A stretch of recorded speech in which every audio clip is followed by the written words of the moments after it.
जय श्रीमन्नारायण जय श्री हरि। एक बार की बात है, धर्मराज युधिष्ठिर भगवान श्री कृष्ण से कहते हैं कि हे प्रभु, मल मास या अधिक मास में पड़ने वाली कृष्ण पक्ष की एकादशी को क्या नाम से जाना जाता है और इसका व्रत विधान क्या है और व्रत करने वाले व्यक्ति को किन फलों की प्राप्ति होती है, कृपया करके आप मुझे विस्तार पूर्वक बताइए।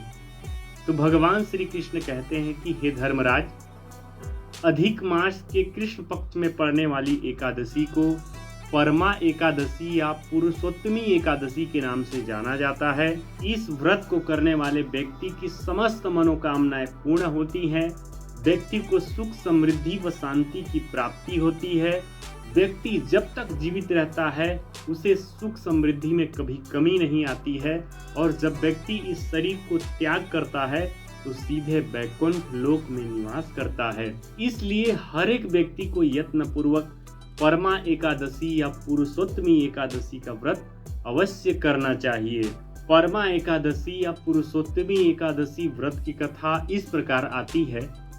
प्राचीन काल में कांपिल्य नगर में सुमेधा नाम का एक अत्यंत धर्मात्मा ब्राह्मण रहा करता था। उनकी पत्नी अत्यंत पवित्र तथा पतिव्रता थी, परंतु किसी पूर्व पाप के कारण उनको घोर दरिद्रता का सामना करना पड़ रहा था। वे लोग अपना जीवन यापन भिक्षा मांग कर किया करते थे।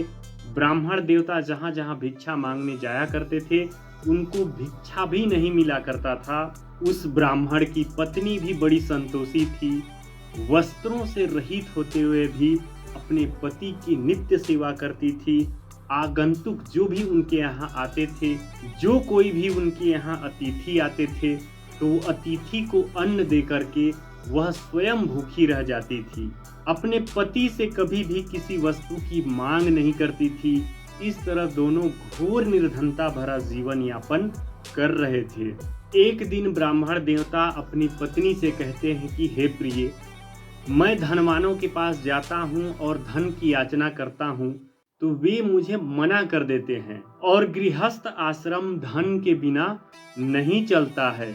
इसलिए मैं विचार कर रहा हूँ कि मैं परदेश में जाकर के कुछ काम धंधा करता हूँ जिससे कुछ धन की प्राप्ति हो जाएगी। बड़े बड़े विद्वानों ने भी कर्म की प्रशंसा की है, कर्म को ही महान बताया है। तब ब्राह्मण की पत्नी ने कहा, हे स्वामी, मैं तो आपकी दासी हूँ। पति चाहे अच्छा कहे या बुरा कहे, पत्नी को वही कर्म करना चाहिए। प्रत्येक व्यक्ति को पूर्व में किए हुए कर्मों का ही फल मिलता है। सुमेरु पर्वत पर रहते हुए भी बिना भाग्य के व्यक्ति को स्वर्ण नहीं मिल सकता है। जो मनुष्य पूर्व जन्म में विद्या और भूमि का दान करते हैं उन्हें इस जन्म में विद्या और भूमि की प्राप्ति होती है। इसलिए जो ईश्वर ने लिख दिया है उसे टाला नहीं जा सकता है। यदि कोई मनुष्य दान नहीं करता है तो उसका जो अगला जन्म होगा उसमें केवल उसे अन्न ही मिलेगा, खाने को केवल भोजन ही मिलेगा। इसलिए आपको यहीं रहना चाहिए, इसी स्थान पर रहना चाहिए। इस स्थान को आप छोड़कर मत जाइए।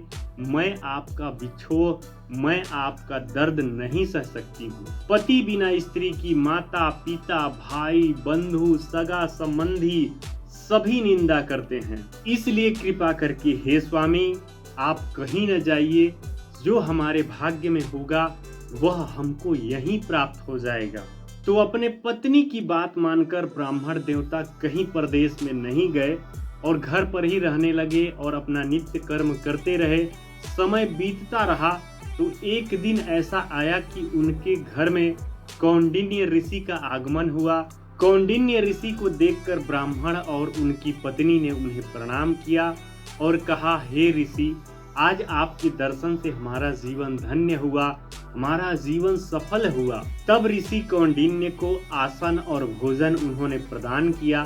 कौंडिन्य ऋषि को भोजन कराने के बाद में ब्राह्मण की पत्नी ने कहा, हे ऋषिवर, कृपया करके आप हमें इस दरिद्रता को नाश करने का विधि बतलाइए, इस दरिद्रता को समाप्त करने का उपाय बतलाइए, क्योंकि मैंने अपने पति को परदेश में जाकर धन कमाने से रोका है और मुझे पूर्ण विश्वास है कि आपका दर्शन हमारे लिए व्यर्थ नहीं हो सकता है। अब हमारा दुख निश्चय ही समाप्त होने वाला है। तो ब्राह्मणी की बात सुनकर के ऋषि कौंडिन्य बोले कि हे ब्राह्मणी, अधिक मास के कृष्ण पक्ष की परमा एकादशी या पुरुषोत्तमी एकादशी का व्रत करने से व्यक्ति की सभी प्रकार के पाप नष्ट हो जाते हैं, व्यक्ति की दुख दरिद्रता का महाविनाश हो जाता है और व्यक्ति धनवान बनकर जीवन यापन करता है। इसलिए आपको यत्न पूर्वक परमा एकादशी या पुरुषोत्तमी एकादशी का व्रत करना चाहिए, रात्रि भर जागरण करना चाहिए, संकीर्तन करना चाहिए और नाम जप करना चाहिए। इस एकादशी का पालन करने से व्यक्ति को समस्त प्रकार के सुखों की प्राप्ति होती है, व्यक्ति के समस्त पापों का विनाश हो जाता है। धन के अधिपति कुबेर देवता ने भी इस परमा एकादशी का व्रत का पालन किया था, इसलिए भगवान भोलेनाथ ने प्रसन्न होकर के उन्हें धनाध्यक्ष पद प्रदान किया है। इसी व्रत के प्रभाव से सत्यवादी राजा हरिश्चंद्र को धन, वैभव, पत्नी और पुत्र की प्राप्ति हुई थी।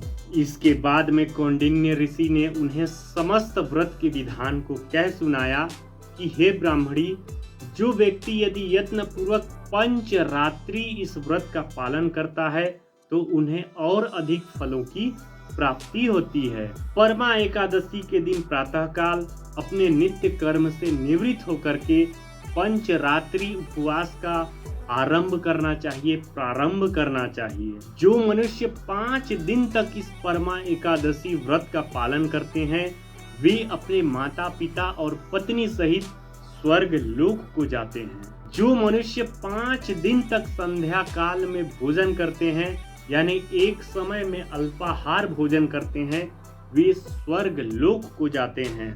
और जो मनुष्य 5 दिन तक लगातार स्नान ध्यान करने के बाद में ब्राह्मणों को भोजन कराते हैं वे समस्त संसार को भोजन कराने का फल प्राप्त करते हैं। और जो मनुष्य इस व्रत में अश्वदान करते हैं वे तीनों लोकों को दान करने का फल प्राप्त करते हैं। और जो मनुष्य इस व्रत में उत्तम ब्राह्मण को तिल का दान करते हैं वे तिल की संख्या के बराबर वर्षों तक विष्णु लोक में वास करते हैं। बताया गया है जो मनुष्य इस व्रत को करने के दौरान में घी के पात्र का दान करता है, घी से भरा हुआ पात्र दान करता है तो वह सूर्य लोक को जाता है। और जो मनुष्य 5 दिवस तक ब्रह्मचर्य का पालन करते हैं वे देवांगनाओं के साथ में स्वर्ग को प्रस्थान करते हैं। इसलिए हे ब्राह्मणी, तुम अपने पति के साथ में इस व्रत का पालन करो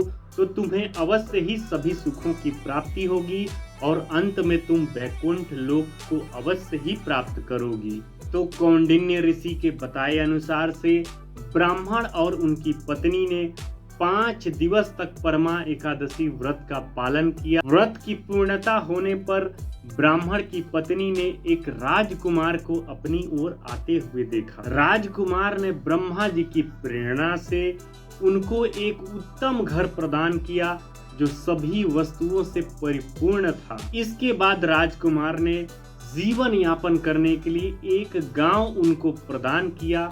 इस तरह से ब्राह्मण और उनकी पत्नी का सारा गरीबी दूर हुआ और अनंत काल तक वे इस धरती पर जीवित रहे और प्रभु की सेवा करते रहे। और जब उनका आत्मा इस शरीर से निकला तो वे सीधे वैकुंठ लोक को प्रस्थान कर गए। तो इस तरह आप भी संपूर्ण श्रद्धा और विश्वास के साथ में परमा एकादशी, पुरुषोत्तमी एकादशी का व्रत का पालन अवश्य करें। भगवान आपकी सभी मनोकामनाएं पूर्ण करेंगे। जय श्रीमन नारायण, जय श्री हरि।